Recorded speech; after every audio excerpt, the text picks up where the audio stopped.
जोड़ेगा। यदि ये सब करके हम निकालें आपका समय ना, तो साल भर भी नहीं बचेगा आपके पास।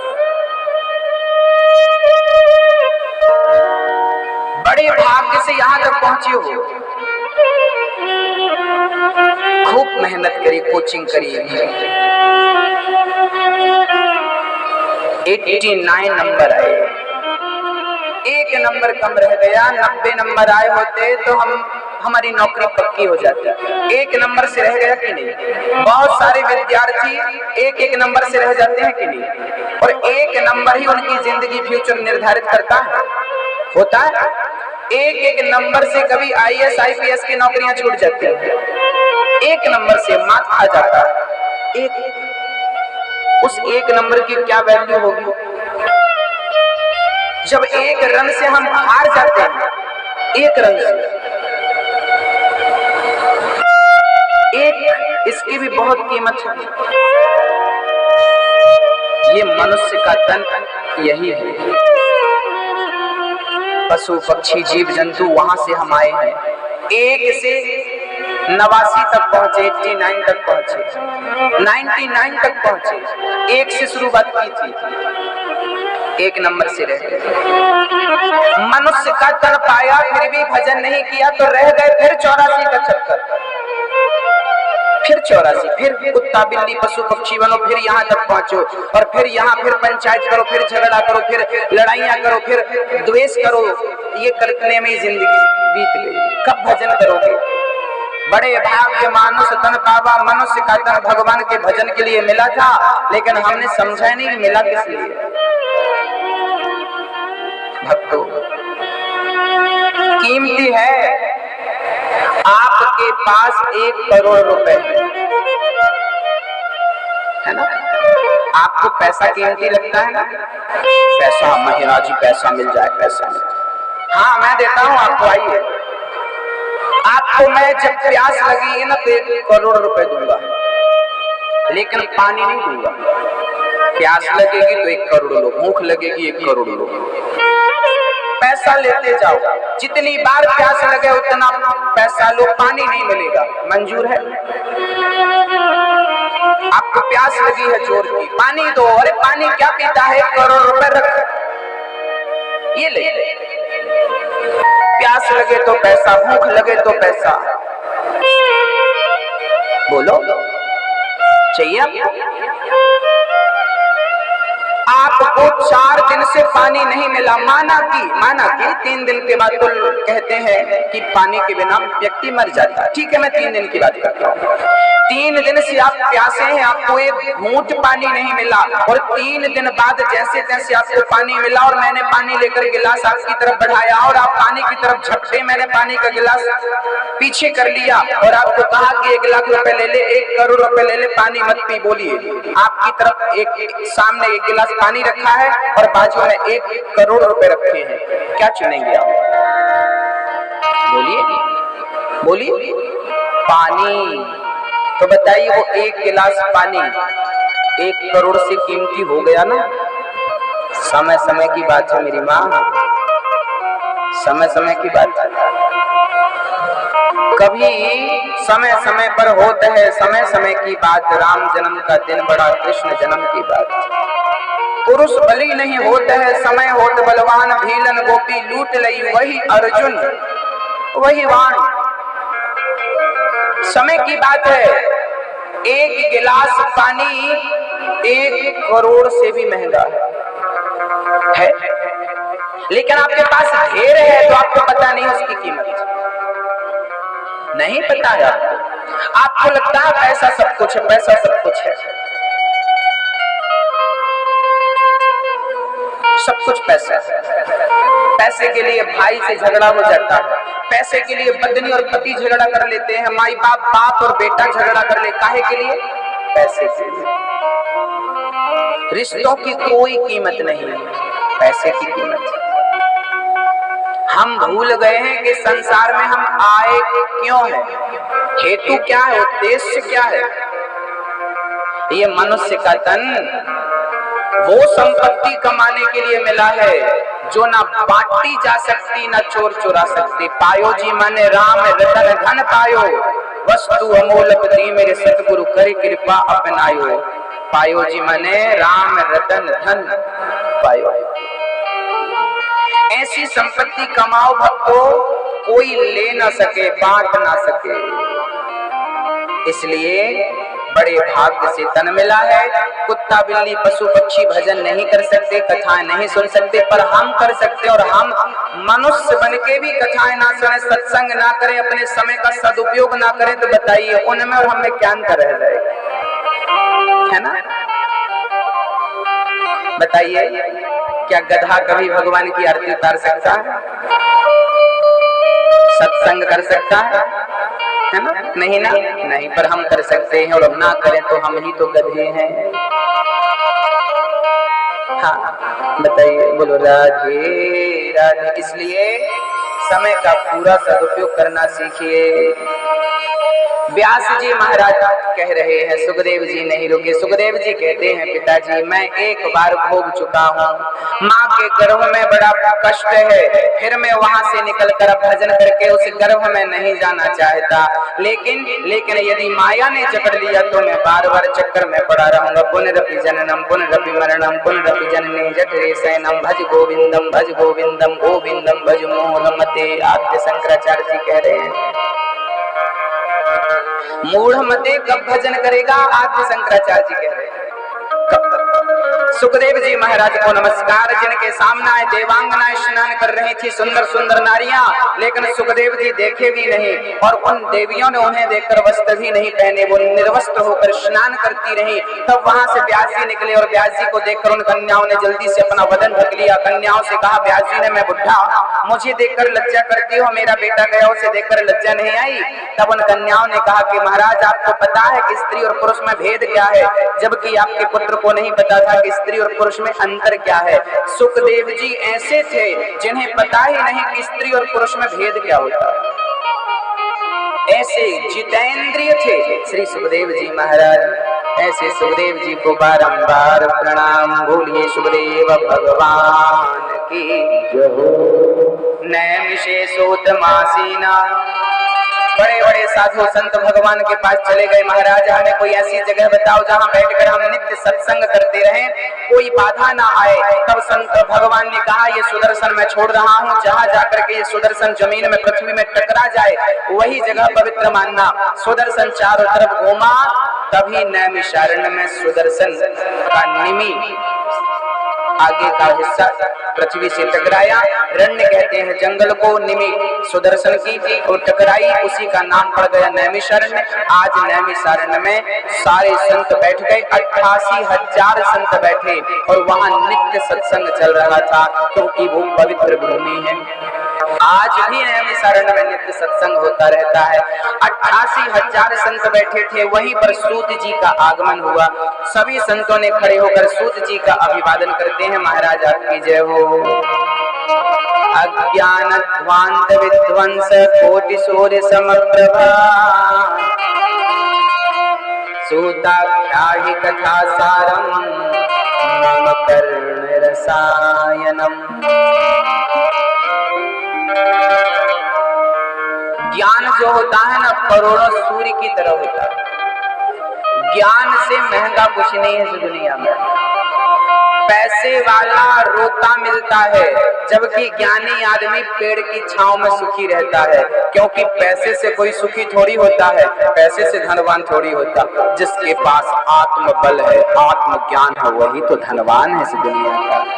ज्ञान ही आपको सुखी रखेगा। पैसा आपको सुखी रख सकता तो पैसे वाले सुखी हो जाते। पैसा तो है पर ज्ञान नहीं।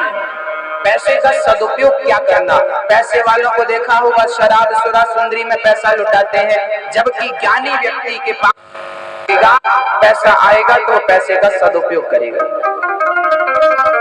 गलत आदमी को सत्ता मिल जाए तो उसका दुरुपयोग करेगा, सही आदमी को सत्ता मिले तो सदुपयोग करेगा। मोदी जी को सत्ता मिली, सदुपयोग कर रहे हैं, देश का उत्थान कर रहे हैं, विकास कर रहे हैं। गलत व्यक्ति के हाथ में सत्ता लग जाए तो भी नाश कर देगा। तो अच्छे व्यक्ति के हाथ में यदि हम धन दे दें तो उसका सदुपयोग करेगा, और बुरे व्यक्ति के हाथ में धन दे दें तो दुरुपयोग कर डालेगा। इसलिए हमें सदुपयोग करना चाहिए, दुरुपयोग कदापि ना करें। समाज की सेवा थे, तालाब खुदवाते थे, वृक्षारोपण कराते थे। आजकल बताइए आपने कितने वृक्ष लगाए? पहले के आदमी वृक्ष इसलिए लगाते थे कि मेरे लगाए हुए वृक्ष पर मैं पीपल का लगाऊं। पहले त्रिवेणी लगाई जाती थी, तीनों को इकट्ठा करके लगाया जाता, उसे त्रिवेणी कहा जाता है। त्रिवेणी वट वृक्ष लगाते थे, पीपल का, नीम का पेड़ लगाते थे, ताकि हमारे लगाए पेड़ पर चिड़िया घोंसला बनाए और चिड़िया अपना घर बसाए। जब चिड़िया हमारे लगाए पेड़ पर बैठेगी, छाया पाएगी। कोई मुसाफिर हमारे पेड़ पर, हमारे हाथ के द्वारा लगाए हुए पेड़ पर बैठेगा और छाया पाएगा, हमें आशीर्वाद देगा, और हमारे मरने के बाद भी हमारे लगाए हुए पेड़ का पुण्य जो बैठेगा, जो आशीर्वाद देगा, वो पुण्य हमारे खाते में पहुंचता जाएगा। इसलिए हमारे जाने के बाद भी कुछ अच्छा होता रहे, इसलिए भी, है ना? आप अपने बच्चों के लिए कमाते हैं कि नहीं? हाँ भाई, हमारे बच्चे सुखी रहें इसलिए बच्चों के लिए, ये बच्चों के लिए। जैसे आपके जाने के बाद आप बच्चों की चिंता करते हैं, ऐसे अपने जाने के बाद अपने भी तो करो। आपका क्या होगा? धन कमाया, 1 करोड़ की संपत्ति थी, पूरी की पूरी बेटे के नाम कर दी। अरे भाई, 50 लाख बेटे को देता, 50 लाख अपने भविष्य के लिए, मतलब अपने धर्म में लगाता ताकि तेरा जन्म सुधरता। लेकिन नहीं, सब बेटे के लिए, सब बेटे। पता नहीं कैसे बेटे होते आजकल, कमा के खा भी नहीं सकते। बाप को चिंता है बेटे को रख दूं, बेटे को दे दूं, बेटे को दे दूं। लायक बेटे की चिंता नहीं करनी पड़ती, कमा के खा लेता। श्री सुखदेव जी महाराज, श्री सौनक जी महाराज कह रहे हैं सूत जी के आगमन पर, महाराज हमें कथा सुनाइए। भक्ति ज्ञान विरागा तो विवेको वर्धते महान, माया मोह निराशश्च वैष्णवै क्रियते कथम। सौनक जी ने प्रश्न किया, हमें कथा सुनाइए, ऐसी कथा सुनाइए भक्ति बढ़े, ज्ञान बढ़े, वैराग्य बढ़े। ऐसी कथा सुना दीजिए हमें, ऐसी कथा सुना दीजिए। कथा ऐसी ही होनी चाहिए कि हमारा ज्ञान बढ़े, हमारी भक्ति बढ़े, हमारा वैराग्य बढ़े। सौनक जी ने कहा, महाराज ऐसी कथा सुनना क्यों चाहते हो? सूत जी ने कहा, ऐसी कथा क्यों सुनना चाहते हो? सौनक जी ने, एह घोरे कलौ प्रायो जीवश्चासुरतां गतः, क्लेशाक्रान्तस्य तस्यैव शोधने किं परायणम्। आज संसार का प्राणी नाम आलसी हो गया है। मंदा सुमंद मतयो मंद भाग्या युपद्रता, नाना प्रकार की बात कहते हैं। भाग्य मंद हो गया है क्योंकि कर्म मंद पड़ गया है, इसलिए भाग्य मंद पड़ गया है। लेकिन प्रीति सौनक चित्ते थे, आपके हृदय में सौनक जी बहुत प्रेम है भगवान के प्रति, इसलिए मैं आपको उत्तम कथा सुनाता हूँ। अब सूत जी कथा सुनाते हैं। ये कथा जो आपने सुनना चाहा है, ये कथा देवताओं को भी दुर्लभ है। एक बार राजा परीक्षित को कथा सुना रहे थे श्री सुखदेव जी, तभी अमृत का कलश लेकर इंद्र आए और इंद्र ने कहा कि महाराज ये कथा आप हमें सुना दीजिए। और इंद्र ने कहा कि ये जो परीक्षित को 7 दिन में मरने का श्राप लगा है, तो इन्हें अमृत पिलाकर अमर कर दीजिए। तब सुखदेव जी कहते हैं, क्वा स्वधा क्व कथा लोके क्व काचः क्व मणिर्महान्, ब्रह्मरातो विचार्यैवं तदा देवाञ्जहासः। कहाँ कांच का टुकड़ा और कहाँ मणि? सुखदेव जी ने जो कथा सुनाई ना, वो कथा ही अमृत है। स्वर्ग का अमृत इतना कीमती नहीं है जितना कथामृत कीमती है, क्योंकि स्वर्ग का अमृत पीने के बाद ना स्वर्ग की प्राप्ति होती है, पर कथामृत का कोई पान कर ले तो भगवान की प्राप्ति हो जाती है। अब बताइए कौन सा अमृत श्रेष्ठ हो सकता है? आप में से कितनों को वैकुंठ जाना है और स्वर्ग जाना है? स्वर्ग लोक, वैकुंठ लोक और गोलोक धाम, कहाँ जाना है आपको? लोग ना अपने पिताजी के सामने लिखवाते हैं, स्वर्गीय फलाने जी, कहाँ गए पिताजी? स्वर्ग। स्वर्गीय फलाने जी स्वर्ग चले गए।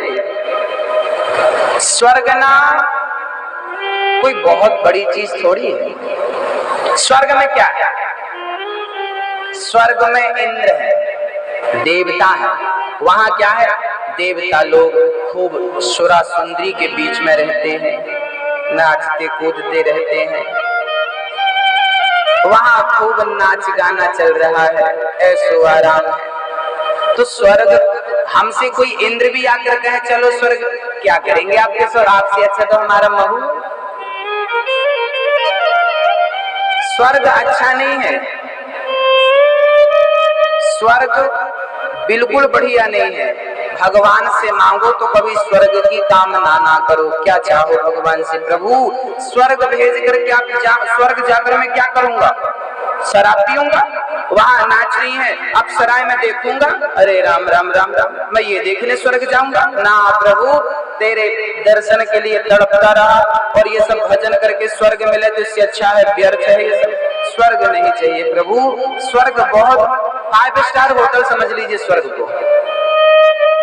जैसी सुख सुविधाएं 5 स्टार होटल में होती है ना, ऐसी सुख सुविधाएं स्वर्ग में, वो भी 5 स्टार होटल जैसा है। यदि भगवान से चाहिए है तो स्वर्ग की कामना बिल्कुल ना हो। स्वर्गे सत्य च कैलासे, क्या चाहिए हमें? अर्थ न धर्म न काम रुचि, गति न चाह निर्वाण, जन्म जन्म रति राम जी पद, यह वरदान नयान। हे प्रभु, मुझे ना स्वर्ग चाहिए, ना सुख चाहिए, ना वैभव चाहिए। जहाँ जहाँ जन्म हो, जब जब जन्म हो, तो राम के चरणों में, कृष्ण के चरणों में प्रेम बना रहे और बढ़ता रहे। बस मुझे आप चाहिए। मुझे आपसे दूर मत कर देना स्वर्ग भेजकर, क्योंकि स्वर्ग से ना फिर नीचे गिरना पड़ता है, इंद्र को भी नीचे गिरना पड़ता है। देवता कहते हैं कि स्वर्ग से करोड़ों गुना अच्छा मृत्यु लोक है ये। जैसे हम लोग कहते हैं ना अमेरिका बहुत अच्छा है, अमेरिका के लोग अच्छे हैं, ऐसे अमेरिका वाले भी कहते हैं हिंदुस्तान बहुत अच्छा है, हिंदुस्तान के लोग अच्छे हैं। दूर के ढोल जो ना सुहावने होते हैं। हिंदुस्तानियों को अमेरिका अच्छा लगता है और अमेरिका वाले कह रहे हैं हिंदुस्तान सबसे बढ़िया, वहाँ गंगा है। कितने गोरे गोरे लोग आते हैं, हरे कृष्णा जपते हैं, यहीं रह जाते हैं। कई लोगों ने तो यहाँ की नागरिकता ले ली, यहीं रह रहे हैं, यहीं। वो भारत नहीं छोड़ने को तैयार है, क्योंकि यहाँ गंगा है, यहाँ तीर्थ है, यहाँ सत्संग है, यहाँ कथा है। अमेरिका में कहाँ धरी भगवान की कथा, कहाँ सत्संग, कहाँ गंगा, कहाँ यमुना, कहाँ सरयू, कहाँ सरस्वती, कहाँ त्रिवेणी, कुछ नहीं है वहाँ। जैसे अमेरिका के लोग हैं, हिंदुस्तान के लोग हैं, ये एक दूसरे को कहते हैं कि वो अच्छे हैं, वो अच्छे हैं। ऐसे हम मृत्यु लोक के प्राणी कहते हैं ना, इंद्र स्वर्ग लोक अच्छा होगा, स्वर्ग के भी कहते हैं कि मृत्यु लोक अच्छा है। अरे भाई, स्वर्ग लोक से करोड़ों गुना अच्छा ये मृत्यु लोक है। स्वर्ग में कोई पुण्य नहीं हो सकता, स्वर्ग में भगवान की कथा नहीं हो सकती, वहां बैठ के सत्संग नहीं कर सकते। सत्संग का पुण्य, सत्संग की पूंजी, राम नाम का धन जितना कमाना हो, केवल मनुष्य के रूप में मृत्यु लोक में ही संभव है। यहाँ से जाने के बाद तो यहाँ जो कमाया है वही बस भोगने को मिलेगा, कमाने के लिए सारे रास्ते बंद हो जाएंगे। एटीएम में हमारे बैंक में जितने पैसे थे अब उतने निकलेंगे, बस डलेंगे नहीं। तो निकाल लो, एक दिन में निकाल लो, या महीने भर में निकालो, या साल भर में निकालो। ऐसे ही मनुष्य का तन पाकर हमने जो पुण्य किया, राम नाम जपा, कृष्ण नाम जपा और यज्ञ किया, सत्संग किया, पूजा करी, वंदना करी, माँ बाप की सेवा करी, बड़ों का सम्मान किया, सेवा आदि आदि जो किया, वो पुण्य इकट्ठा हो गया और यहाँ से जाने के बाद हमें वही प्राप्त होता। तो अभी से कहना शुरू कर दो, प्रभु अर्थ न धर्म न काम रुचि, ना मुझे पैसा चाहिए, ना अर्थ चाहिए, ना धर्म, ना मुझे किसी भी प्रकार की कामना है, ना मैं धर्मात्मा बनने की इच्छा है कि मैं बहुत बड़ा धर्मात्मा कहलाऊं। अर्थ न धर्म न काम रुचि, ना कोई कामना है, ना काम चाहिए। अर्थ न धर्म न काम रुचि, गति न चाह निर्वाण, ना ब्रह्म पद चाहिए, ना वैकुंठ पद चाहिए, ना स्वर्ग लोक चाहिए। हमें तो जब जब भेजना तो मृत्यु लोक में भेजना प्रभु, और ऐसा बनाकर भेजना कि आपके सिवा कोई याद ही ना रहे, हमें बस आप ही आप याद रहे। आंख खोले तो आप नजर आए, आंख बंद करें तो आप नजर आए। ऐसा प्रेम मेरे हृदय में आपके प्रति भर के भेजना प्रभु, ऐसी प्रार्थना है। ये विनती होनी चाहिए भगवान से, ये मांगना हो भगवान से। हम मांगते ही उल्टा सीधा है। श्री इंद्र को भी ये कथा दुर्लभ है, नहीं मिली। इंद्र को सुखदेव जी ने नहीं सुनाई। जब राजा परीक्षित को 7 दिन की कथा से परम पद की प्राप्ति होगी, कौन सा पद पाया? भगवान के श्रीधाम गोलोक धाम चले राजा परीक्षित। तब इंद्र को लगा कि भागवत सुनने से इतना बड़ा पद कैसे पा सकता है। तब स्वर्ग लोक में तराजू बांधा ज्ञान का, एक पलड़े पर भागवत को रखा, दूसरे पलड़े पर तमाम स्वर्ग के सुखों को रखकर भागवत को तौलना चाहा इंद्र। जब तौल कर देखा ना तो भागवत का पलड़ा नीचे और स्वर्ग के सुखों का पलड़ा ऊपर। इंद्र आश्चर्यचकित हो गए, कल्प वृक्ष रख दिया, खुद खड़े हो गए, पर भागवत का पार ना पा सका। तब भागवत से भगवान प्रकट हो गए। इंद्र बोले प्रभु आप यहाँ? भगवान बोले हाँ, जहाँ जहाँ ये भागवत होती है वहाँ वहाँ मैं होता हूँ। भागवत के रूप में शब्द ही ब्रह्म है। ये भागवत कोई साधारण पोथी नहीं है, प्रत्यक्ष कृष्ण एव ही, साक्षात भगवान श्री कृष्ण का वांगमय स्वरूप है श्रीमद् भागवत। इसलिए भागवत नित्य सुननी चाहिए, नित्य सत्संग करना चाहिए। और सुखदेव जी महाराज वहां पर भगवान ने इंद्र के अभिमान को भंग किया। इंद्र को अभिमान था कि मैं सबसे श्रेष्ठ हूँ। बोले ना, स्वर्ग से भी श्रेष्ठ ये भागवत है। जो भागवत सुनते हैं वो इंद्र के लोक से भी ऊपर के लोक में पहुंचते हैं।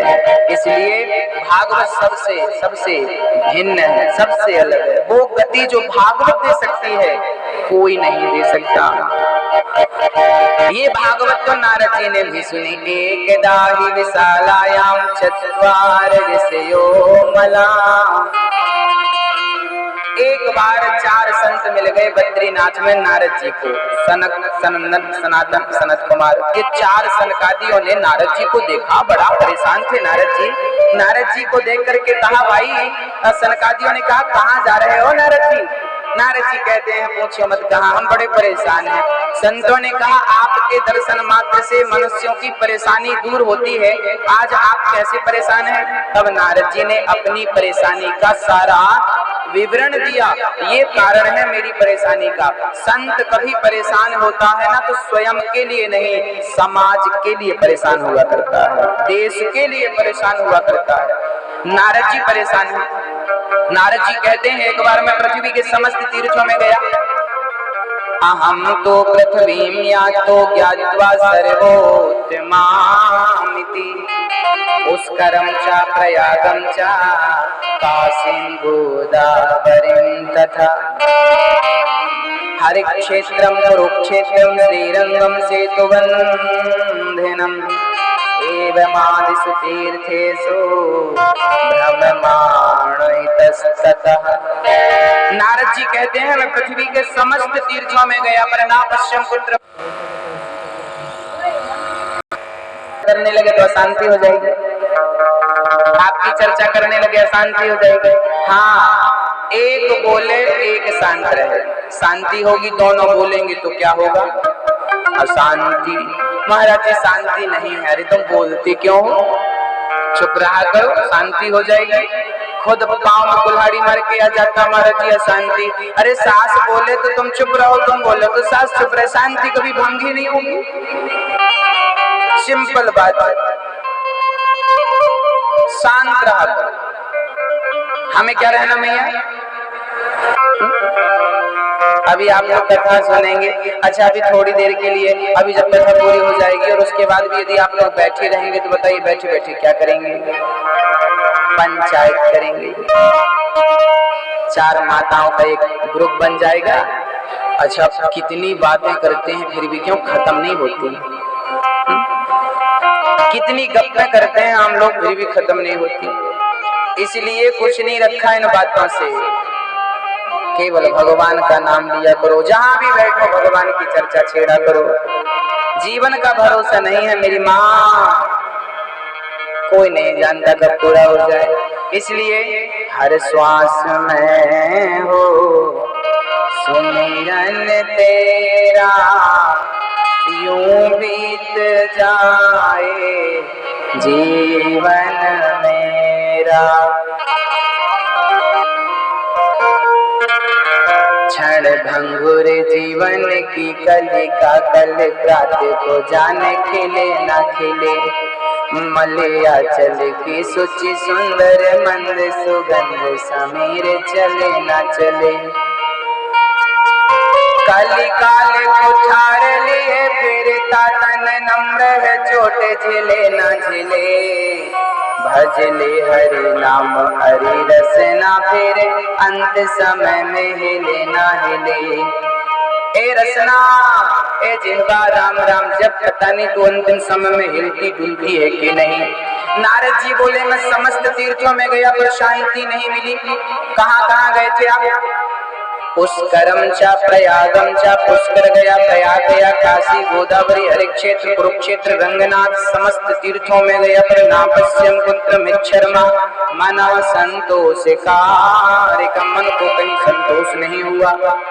तब नारद जी कहते हैं मैं तीर्थों में शांति नहीं पाया तो साधु संतों के आश्रमों में गया, पर वहां भी विवाद चल रहा था गद्दी को लेकर के संतों के यहाँ। नारद जी बोले ये कलयुग है। नारद जी फिर गृहस्थों के यहाँ आए और गृहस्थों के यहाँ जब आकर देखा तो यहाँ क्या चल रहा था, यहाँ परस्पर पति पत्नी प्रेम से झगड़ा कर रहे थे। तुम्हारे बाप ने हमें ये नहीं दिया, तुम्हारे पिता ने हमें ये नहीं दिया। कितनी बहन बेटियों को जला दिया जाता है, मार दिया जाता है, हत्या कर दी जाती है केवल दहेज के लिए। राम राम, कितना घोर कलयुग है।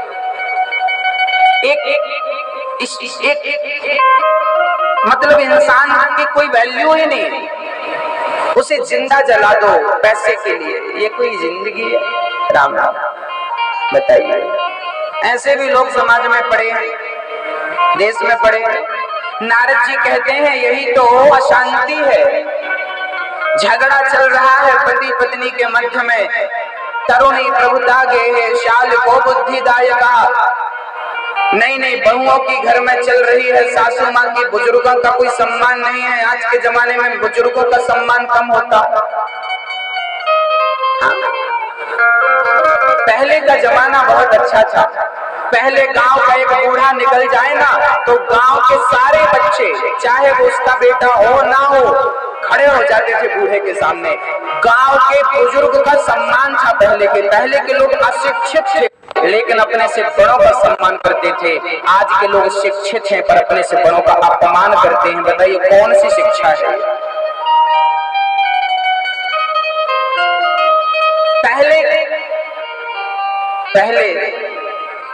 पहले बुजुर्गों का सम्मान था। क्या मजाल की बेटा बाप के सामने बीड़ी पी ले। आज तो बाप के सामने बीड़ी क्या शराब पीता, गाली देता है अपने बाप को। पहले ऐसे नजारे देखने को नहीं मिलते थे जैसे आज मिलते हैं। पहले के अनपढ़ थे पर आज के पढ़े लिखों से बेहतर थे। पता नहीं क्या पढ़ लिया आजकल।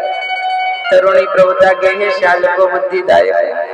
पहले भाई से सलाह ली जाती थी, पिता से सलाह ली जाती थी, आजकल साले साहब से सलाह ली जाती है। कहो साहब प्लॉट ले लें कि नहीं लें। और हमारे ब्रज में कहावत है दीवार बिगाड़े आरू, घर बिगाड़े सारू। घर में साले साहब की नहीं चलनी चाहिए। आप जिसके घर में साले साहब की चली वो घर जल्दी नष्ट हो जाएगा।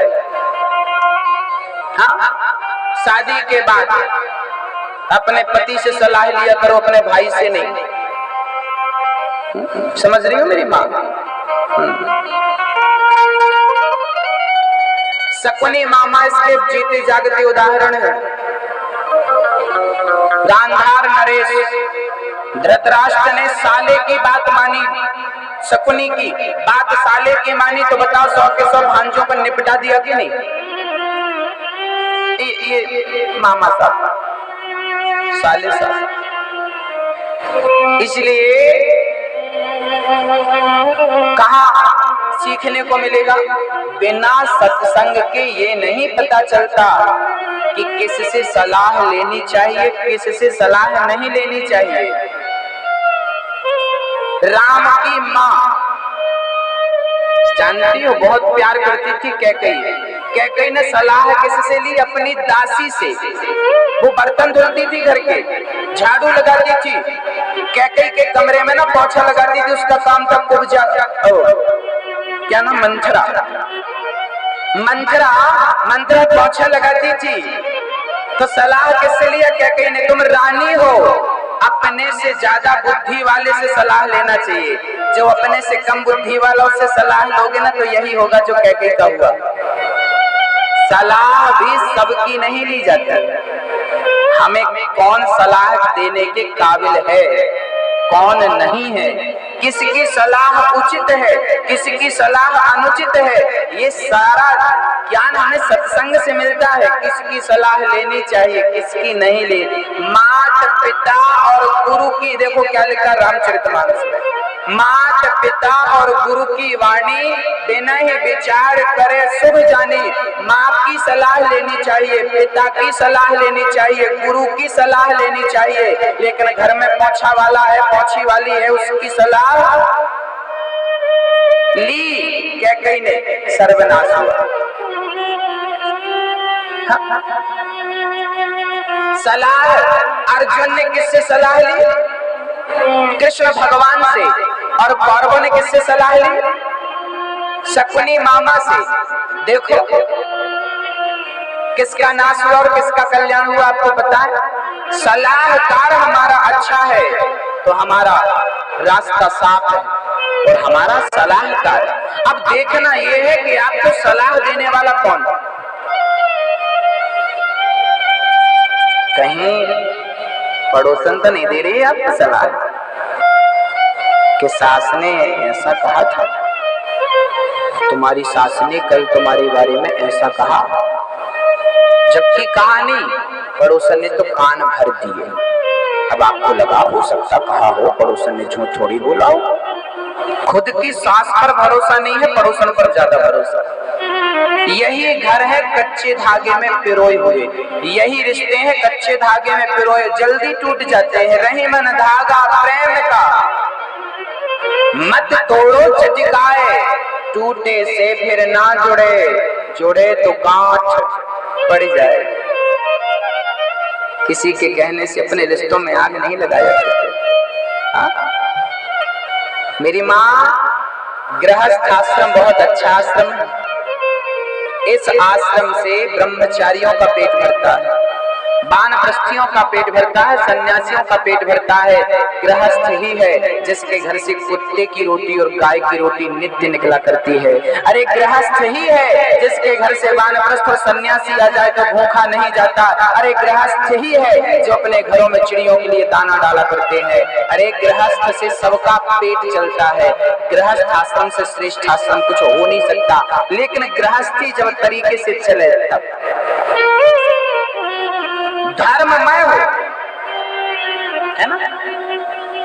गृहस्थी धर्ममय हो, मेहनत का पैसा हो, मेहनत की कमाई हो, और मेहनत का दान हो, मेहनत की दक्षिणा हो। ज्यादा हाय हाय ना होनी चाहिए, हाय हाय। जितना दिया ईश्वर ने संतुष्ट रहो। भगवान का नाम जपो प्रेम से, हरे कृष्णा कृष्णा कृष्णा हरे हरे, हरे राम। हमारे घर में जब हम 2000 रुपया, माना कि हम 2000 रुपया महीना कमाते हैं, और प्रेम से अपनी पत्नी के संग, अपने बच्चों के संग बैठ के प्रेम से आधा घंटा हरे राम राम राम हरे हरे, हरे कृष्णा कृष्णा कृष्णा हरे, प्रेम से कीर्तन करते हैं। पत्नी को प्यार करते हैं, वो पति को प्यार करती है, वो बच्चों को प्यार करते हैं, और प्रेम से दाल रोटी खा के प्रेम से सोते हैं, प्रेम से भगवान का नाम लेते हैं। और 1 करोड़पति आदमी है जो महीने में 1 करोड़ रुपया कमाता है, लेकिन उसे सोने के लिए नींद की गोलियां खानी पड़ती, फिर भी उल्लू की तरफ ताकता रहता है। अब बताइए कौन सुखी है? जवाब दीजिए, बोलो मेरी माँ, कौन सुखी है? राम राम जपने वाला, 2000 रुपया महीना कमा, रिक्शा चलाने वाला, महू में रिक्शा चलाता है, महीने में 2000, 3000, 4000 रुपया कमा लेता है। प्रेम से बच्चों का भरण पोषण करता है, पत्नी के संग प्रेम से व्यवहार रखता है, पत्नी प्रेम से खिलाती पिलाती है पति को, प्रेम से झोपड़ी में, घास की झोपड़ी है, तंबू खींच रखा है, तिरपाल लगा रखी है प्लास्टिक की, और प्रेम से सोते हैं, प्रेम से, कोई चिंता नहीं, कोई टेंशन नहीं, फिक्र नहीं है, बस चिंतन चिंतन, हरे राम राम राम। ये परिवार दुनिया का सबसे अमीर परिवार है, जो पेड़ की छांव में भी निश्चिंत सो रहा है और जो करोड़ों के बंगलों में भी परेशान है, चिंता में है, वो काहे की सुखी है? कहने की बातें हैं, करोड़पति है, रोडपति से भी बदतर है।